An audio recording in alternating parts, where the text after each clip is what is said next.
God has extravagantly shed His grace upon America. The scenic wonders of her 50 states are limitless.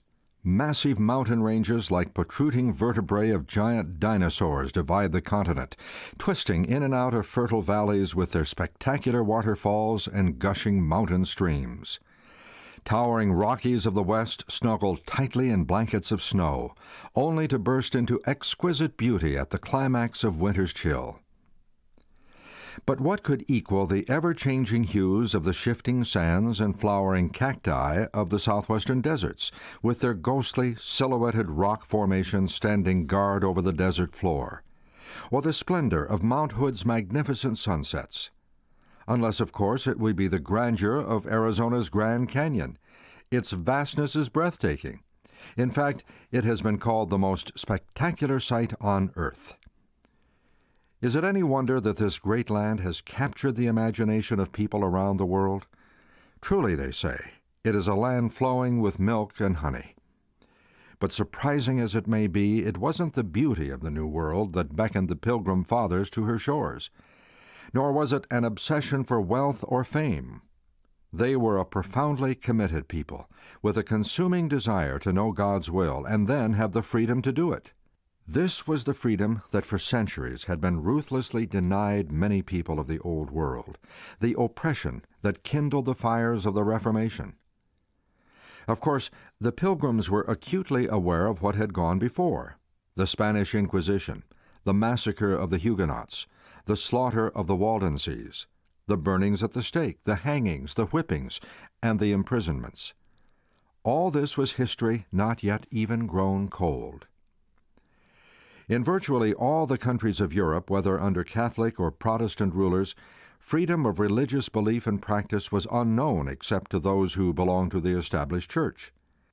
England's King James I, who authorized the 1611 English translation of the Bible, the book that proclaims liberty and justice for all, declared that the Puritans would have to conform to the teachings of the Church of England, or he would harry them out of the land or hang them.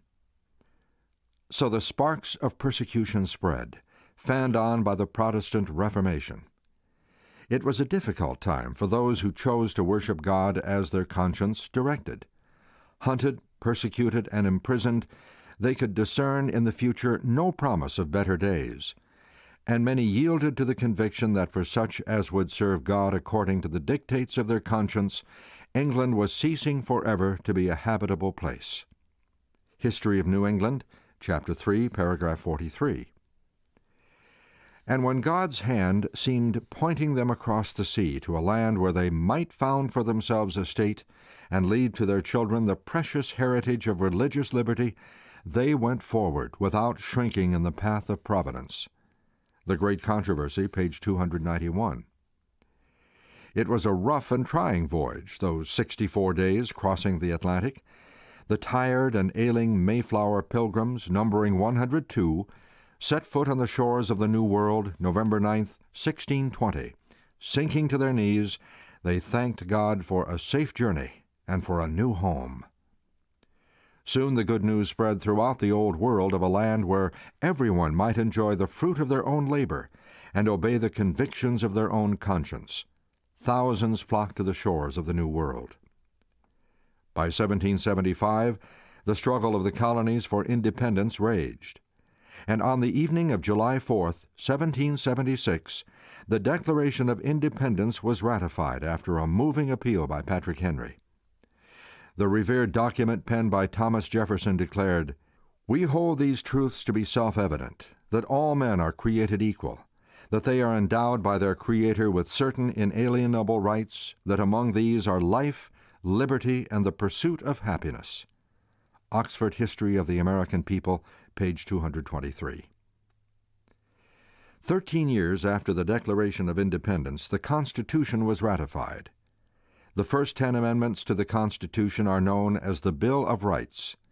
The First Amendment begins, "Congress shall make no law respecting the establishment of religion or prohibiting the free exercise thereof." This nation was established without the power of kingly authority and without a state church. Our forefathers were determined that America would enjoy the benefits of two great principles: civil liberty and religious freedom. Church and state were to be forever separated. America was destined to be a great land.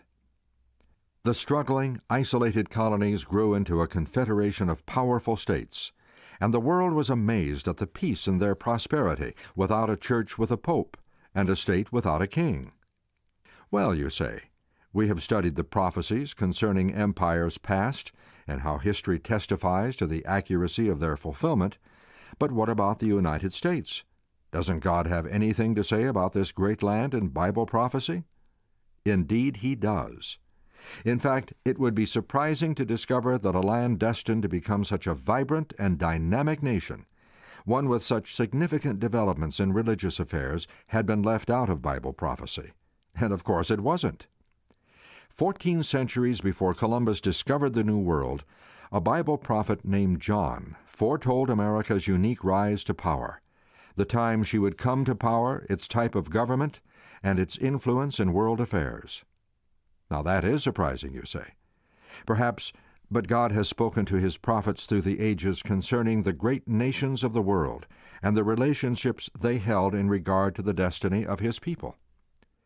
In Revelation 13, John describes a beast power that is identical to the little horn power described by the prophet Daniel. And I stood upon the sand of the sea, and saw a beast rise up out of the sea, having 7 heads and 10 horns, and upon his horns 10 crowns, and upon his heads the name of blasphemy. Verse 1. John continues, And the beast which I saw was like unto a leopard, and his feet were as the feet of a bear, and his mouth as the mouth of a lion, and the dragon gave him his power, and his seat, and great authority. Revelation 13:2. You will remember that as we studied the prophecy of the woman in white and the dragon in Revelation 12, we discovered that the dragon was the devil working through the pagan Roman Empire. We found that this was the power that was to give his power, his seat, and great authority to the beast of Revelation 13. History records that Constantine, emperor of pagan Rome, donated his capital, the city of Rome, plus an army and a treasury to the bishop of Rome, thus fulfilling this prophecy. Verse 7 states, And it was given unto him to make war with the saints and to overcome them. John also states that this power would continue 42 months, or 1,260 years. This is the same time period as that of the little horn that Daniel saw. The beast of Revelation 13 and the little horn power of Daniel 7 both symbolize the papacy. Speaking of the 7-headed beast of Revelation, John writes, And I saw one of his heads as it were wounded to death, and his deadly wound was healed, and all the world wondered after the beast. Revelation 13:3. We have studied the first part of this prophecy and its fulfillment before. On the morning of February 15, 1798, Pope Pius VI was taken captive by the French general Berthier. The Pope died in exile the following year. The power of papal Rome was broken. One of its heads had received a deadly wound. For decades, the papacy had little or no influence in the religious or political affairs of the nations. But according to Bible prophecy, it would rise again to power. The wound would be healed. Has the wound been healed? Certainly, today there can be no doubt about the papacy's religious and political clout around the world. The healing process was greatly advanced with the signing of the Concordat between Mussolini's Italian government and the Vatican in 1929. This treaty gave the Pope sovereignty over the Vatican city-state, restoring his political status. Now notice the next part of John's vision. The aged prophet saw a most interesting sight. Another beast or nation rising to power at the same time that the papacy received its deadly wound. And I beheld another beast coming up out of the earth, and he had 2 horns like a lamb, and he spoke as a dragon. Revelation 13:11. There was something different about this nation. The other beasts rose out of the sea, or populated areas of the world. This nation came up out of the earth, or wilderness area. Think for a moment. What young, peace-loving nation was growing in power and prominence in a wilderness area of the world in 1798? At the same time, the papal power was wounded unto death. Only one nation can claim that prophetic distinction, the United States of America. In just 2 centuries, it has become one of the most powerful nations on earth. It is significant that this lamb-like beast has no crowns on its horns, as the other beasts preceding it. In other words, it would be a nation without a king, having a church without a pope. Please notice the identifying characteristics of this lamb-like beast of Revelation 13. The description of prophecy pinpoints the United States as this power that would rise out of the wilderness. Notice the identifying marks. Number 1, it would come out of the wilderness, not out of the populated areas of the world. It did just that. Number 2, it would rise to prominence just as the leopard-like beast of Revelation 13 was receiving its deadly wound. That was in 1798, just at the right time. Number 3, it would be a democratic world power, as it had no crowns which signify a kingly power. It is a republic leading the march for democracy. Number 4, it would become a world power that would lead the rest of the world to worship the beast and receive its mark. There can be no doubt that God was using symbolism to describe this great country of ours and to show the place this country would play in the closing events of this world's history. What a wonderful privilege to live in this country, in which the Statue of Liberty has long been a symbol of the freedoms to be enjoyed within the borders of this land. But this will not always be so. The rest of the story is not so pleasant. The time will come when this nation, while appearing to be gentle as a lamb, will speak like a dragon, for the Bible says, "He spoke as a dragon." Revelation 13:3. Obviously, sometime, somehow, a change will take place in the government of the United States. In fact, it is already taking place.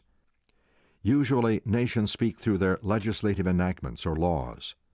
And throughout history, whenever and wherever the dragon voice has been heard, there has been persecution.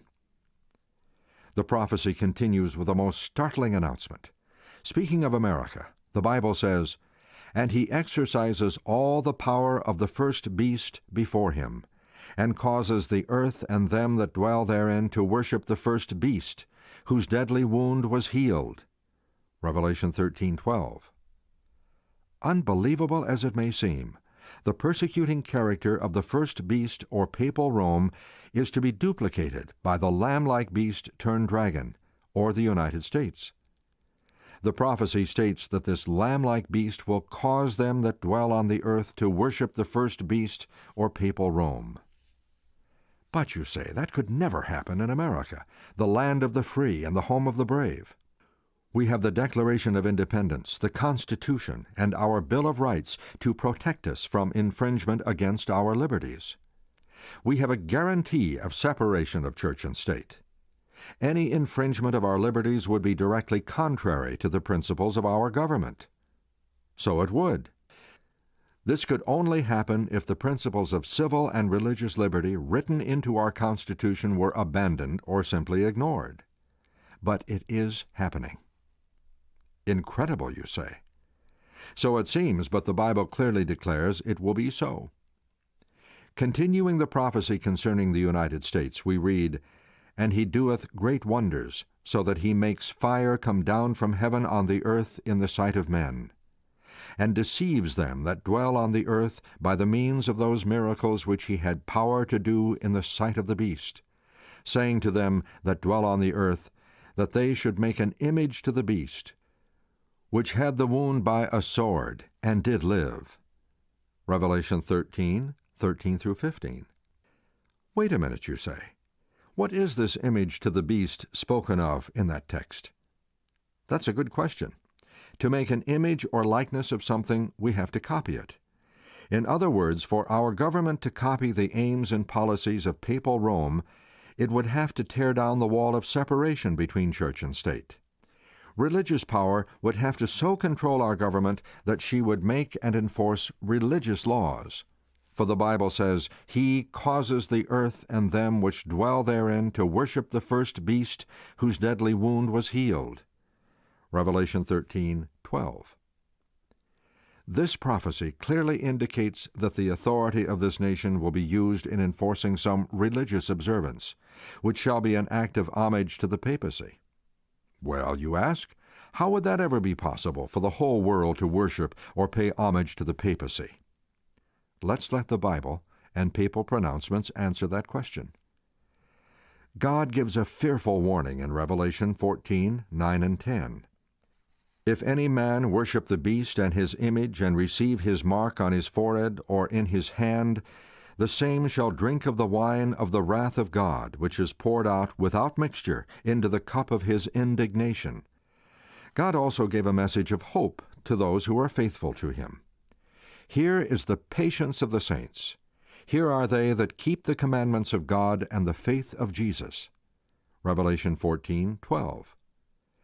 Since those who keep God's commandments are contrasted with those who worship the beast, it follows that the keeping of God's law on the one hand and its violation on the other will make the distinction between the worshipers of God and the worshipers of the beast.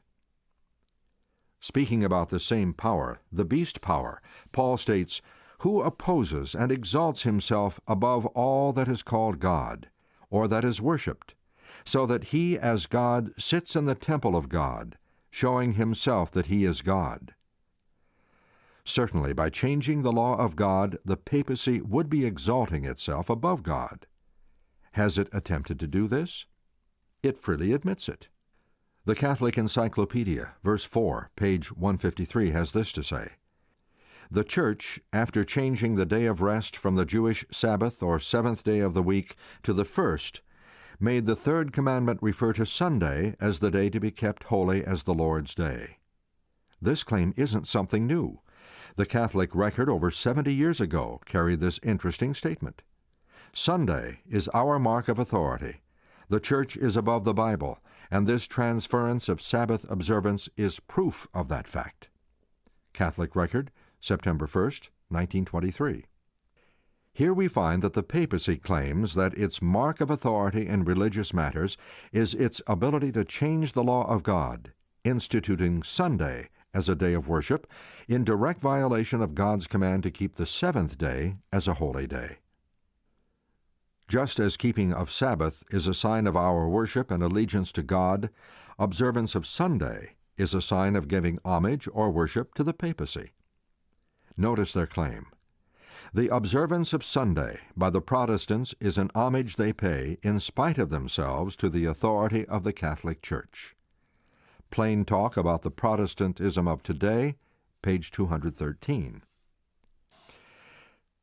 Listen to this statement from the St. Catherine Catholic Church Sentinel, May 21, 1995. It said, "Perhaps the boldest thing, the most revolutionary change that the Church ever did happened in the first century. The holy day, the Sabbath, was changed from Saturday to Sunday, not from any directions noted in the Scriptures, but from the Church's sense of its own power. People who think that the Scriptures should be the sole authority should logically become Seventh-day Adventists and keep the Saturday holy." If, according to the symbols of Bible prophecy, the United States is to exercise all the power of papal Rome and cause the people of the world to worship the papacy and make an image to the beast, it need only exalt or legislate the observance of Sunday as a day of worship and cause the rest of the world to accept it. It will happen. Bible prophecy makes it clear. Speaking of the beast or papal Rome, the Bible states, "And all that dwell upon the earth shall worship him, whose names are not written in the book of life." Revelation 13:8. The worship of the beast, or keeping the day it claims as its mark, will not always be a matter of voluntary choice. Religious legislation will be enacted that will compel people by threats of boycott and finally the penalty of death to worship the beast. "And he had power to give life unto the image of the beast, that the image of the beast should both speak and cause that as many as would not worship the image of the beast should be killed. And he causes all, both small and great, rich and poor, free and bond, to receive a mark in their right hand, or in their forehead, and that no man might buy or sell, save he that had the mark, or the name of the beast, or the number of his name. Revelation 13:15-17. The time is not far distant when everyone will be required to keep holy the first day of the week instead of the day commanded by God. Religious pressure is even now being exerted upon our politicians. Since 1980, Christian Voice has put out a comprehensive presidential biblical scorecard that rates every U.S. senator or representative on moral family votes. May-June Liberty, 1980. It designates which legislator votes correctly according to the Bible. They then urge the nation to put so-called Christians into public office so the nation can become officially a nation under God. In doing so, they blatantly contradict the U.S. Constitution, which clearly states, "But no religious test shall ever be required as a qualification to any office or public trust under the United States." Robert Grant, director of Christian Voice, a group reportedly intending to mold Christians and other morally right-thinking people into a potent political factor in American politics, says, "If Christians unite, we can do anything. We can pass any law or any amendment, and that's exactly what we intend to do." Liberty, May-June, 1980, page 4. Later, Norman Cousins wrote, "The moment religious forces seek to control government rather than influence it, they threaten the very society they seek to protect." Liberty, March-April, 1983, page 26. Since 1988, the papacy has been hosting, by UN invitation, an annual meeting with major world religions in Assisi, Italy, to discuss religious unification and political issues. The UN sees the Vatican as holding the leadership key to religious tolerance and unity to help bring world peace. Current Issues, page 1. The prophet John said that the whole world would wonder after the beast. Surely the deadly wound has been healed. Even the scar is disappearing. The rift between the Protestants and Catholics is shrinking. Hatchets are being buried at such a pace that many theologians say that unity is on its way to reality. By 1977, John Stott, advisor to the World Council of Churches, said, "The visible unity of all professing Christians should be our goal. And the evangelicals should join others in the Church of England in working toward full communion with the Catholic Church." Michael Semelin, All Roads Lead to Rome. It is interesting to notice that one religious writer, E.G. White, commenting on these prophecies over 100 years ago, confidently stated, "The Protestants of the United States will be foremost in stretching their hands across the gulf to grasp the hand of spiritualism. They will reach over the abyss to clasp hands with the Roman power, and under the influence of this threefold union, this country will follow in the steps of Rome in trampling on the rights of conscience." The Great Controversy, page 588. Even the United States government has been willing to court the interests and favors of the Vatican. Remember that on January 10, 1984, while seemingly circumventing the democratic process, the White House and the Holy See both announced that they had established diplomatic relations. William A. Wilson, who had been serving as the President's personal envoy to the Holy See at the Vatican, had been nominated by the White House as the United States ambassador to the Holy See. How can this action harmonize with a U.S. Supreme Court decision that stated that neither a state nor the federal government can pass laws which aid one religion, aid all religions, or prefer one religion over another? Everson v. Board of Education, 1947. This radical change in a long-standing national policy was accomplished almost without a whimper of dissent in either house. How was it that the First Amendment to the United States Constitution was apparently ignored, and the violation of the American principle of equality of all religions aroused no debate in either house? Not one religious denomination supported the legislation. Opposition was formidable from conservative and religious groups, but this massive opposition was ignored by the administration and the media. Are you beginning to see how easily our personal freedoms could disappear overnight? But President Reagan's action comes as little surprise to the student of Bible prophecy, for this candid prediction is made concerning the United States. And he exercises all the power of the first beast, papal Rome, before him, and causes the earth and them which dwell therein to worship the first beast, whose deadly wound was healed. Revelation 13:12. Amazing? Indeed. This text reveals that the United States will lead all other nations into paying homage to the papacy by ultimately honoring her day of worship. It's very difficult to believe that such a radical departure from our government's principles of religious freedom would come about. But the Bible states that it will, and it is. Many people will be deceived into believing that God is in the movement to unite all religions and worship the beast and his day of worship. They will believe that God is supporting the religious political alliances because of all the miracles being performed, and the lamb-like beast deceives them that dwell on the earth by the means of those miracles which he had power to do. Revelation 13:14. The only people not deceived by the miracles will be those who refuse to worship the beast. Their names are written in the book of life, but they will be threatened and finally placed under a death decree, for as many as would not worship the image of the beast should be killed. Revelation 13:15. And that decree will be made by the lamb-like beast, speaking as a dragon. As one writer says, when the leading churches of the United States, uniting upon such points of doctrine as are held by them in common, shall influence the state to enforce their decrees and to sustain their institutions, then Protestant America will have formed an image to the Roman hierarchy, and the infliction of civil penalties upon dissenters will inevitably result. The Great Controversy, page 445. Here we see the issue to which the whole world is being brought. According to Bible prophecy, the United States will be the primary moving force, the agent for enacting legislation to cause everyone to worship the beast. The world will unite in a crusade against those who refuse to comply with their repressive religious regulations.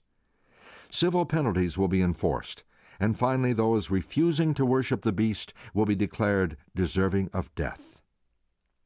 But God's warning is clear. If any man worship the beast and his image, and receives his mark in his forehead or in his hand, the same shall drink of the wine of the wrath of God, which is poured out without mixture into the cup of his indignation. Revelation 14:9 and 10.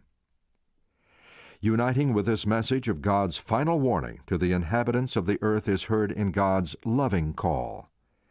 Come out of her, my people, that you be not partakers of her sins, that you receive not of her plagues. Revelation 18:4. Many conscientious people have been confused. They have followed the beast unknowingly.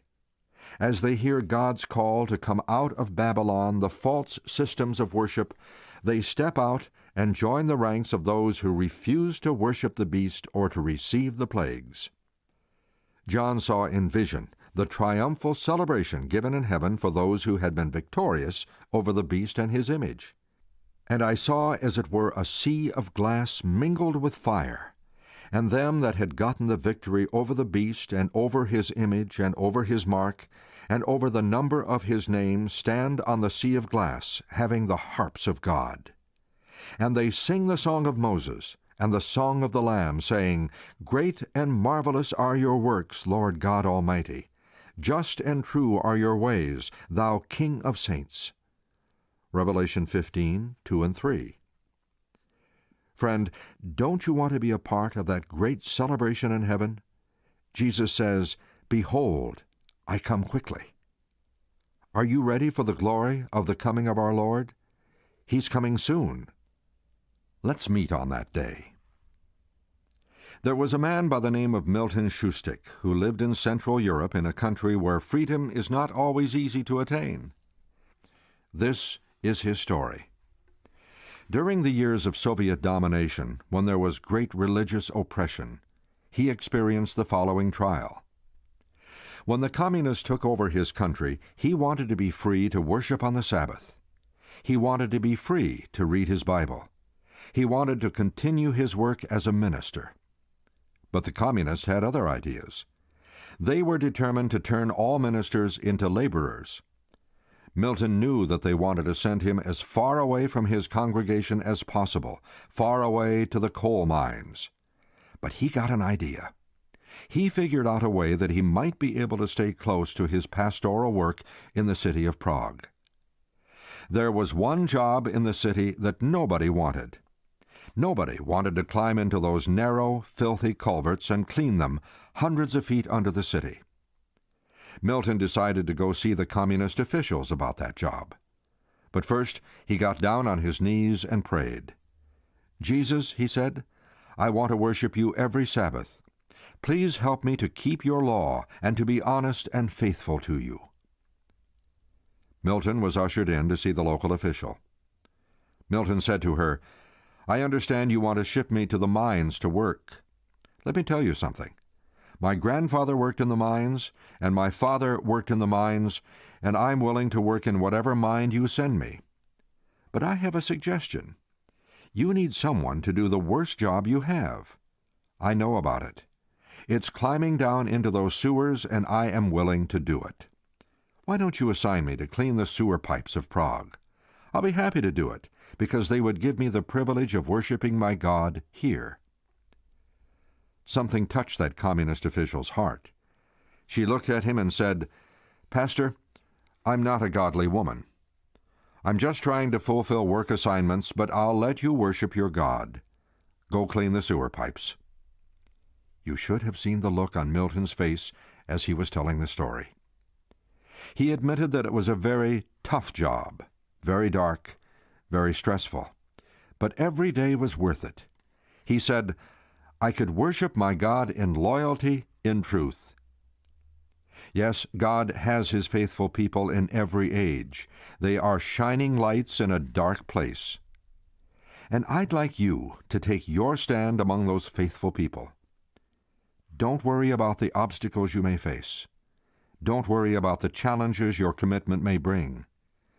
Milton Shustik was willing to serve God at any cost, and God took care of him. And He will take care of you, too. Wouldn't you like to respond to the angel's call to come out of her, my people? Don't you right now want to become a part of God's church, who keep the commandments of God and the faith of Jesus?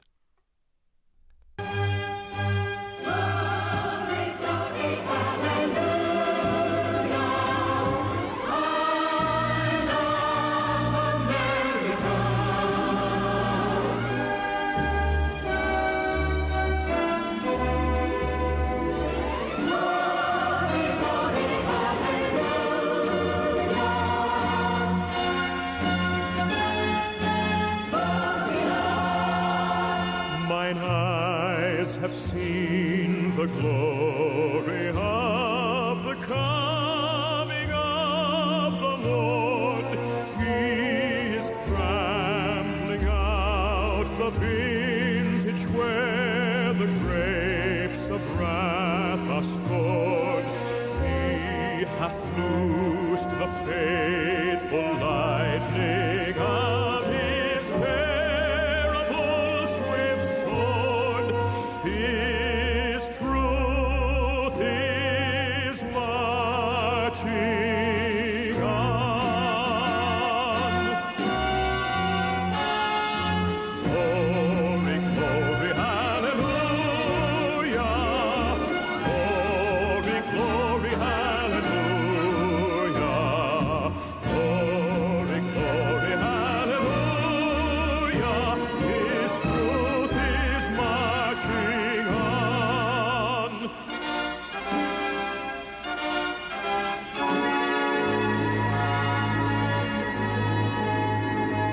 I have read a fiery gospel writ in burnished rows of steel, and He deal with my contenders, so with you my grace shall deal. Let the hero born of woman crush the serpent with his heel, since God